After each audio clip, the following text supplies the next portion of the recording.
Noong nakaraang taon, mahigit 6 million US dollars o mahigit 350 million pesos ang cash remittances sa mga Pilipinong nagtatrabaho sa Middle East, ayon sa Bangko Sentral ng Pilipinas. Mahigit kalahati ng halagang yan mula sa Saudi Arabia, United Arab Emirates at Qatar.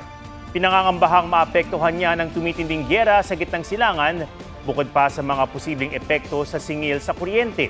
May report si Ian Cruz.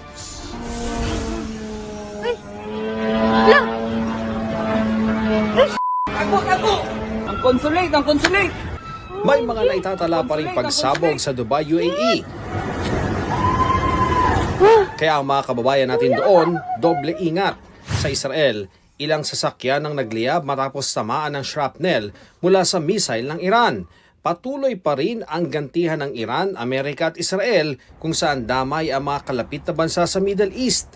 Pati na ang nasa 2.5 million overseas Filipino workers doon.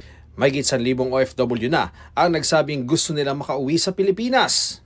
We want those risks down to zero as much as possible before we undertake repatriation. Ang labi naman ang nasawing Pinay caregiver sa Israel na si Mary Ann Velasquez de Vera hindi pa may uuwi dahil sa mga isinarang airspace.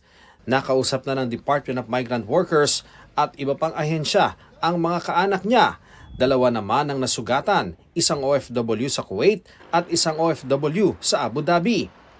Inalam naman ng DILG ang sitwasyon ng 11 vice mayor mula sa Bulacan na stranded sa Dubai dahil sa personal na biyahe. May travel authority sila pero may isang mayor na wala raw otoridad magbiyahe abroad ang stranded din. Kasama rin sa mga hindi pa makauwi ang aktres na si Ann Curtis. Noong March 1, ibinahagi ni Ann ang IG stories na padubay na siya nang mapansin ang mga kasabay nilang mabibilis na jet. Hanggang sa inanunsyo na ang pagbalik nila sa Milan, Italy dahil sa airstrikes. Ibinahagi ng ina ni Ann ngayong araw na nasa Oman na si Ann.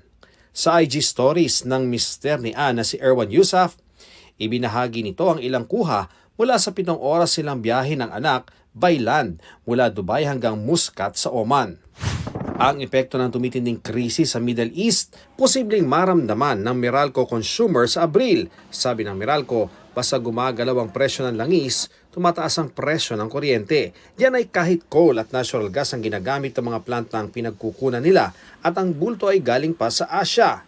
Taliwas sa sinabi ng Department of Energy o DOE na wala silang nakikitang epekto sa presyo ng kuryente dahil nasa 3% lang ng mga planta sa bansa ang gumagamit ng langis. If the price of gas increases or the price of oil increases, lilipat sila sa ibang energy source like coal. So, mas marami rin gagamit ng coal kumpara sa other energy sources. So, yung presyo ng coal pwede rin tumaas in the coming months. Ang presyo ng langis asahan ng mas tataas pa sa susunod na linggo, sabi ng DOE. At sa gitna nito, may mga mungkahing magpatupad ng 4-day work week para mabawasan ang biyahe ng mga manggagawa na nagpapataas ng konsumo ng langis. Pag-aaralan daw ito ng Malacanang. Ang isang kumpanya naman ng bus, nag-abisong magbubukas lang ng makina at aircon 5 minuto bago umalis. Ganito na rin daw ang gagawin sa mga stopover para makatipid sa krudo. Ian Cruz nagbabalita para sa GMA Integrated News.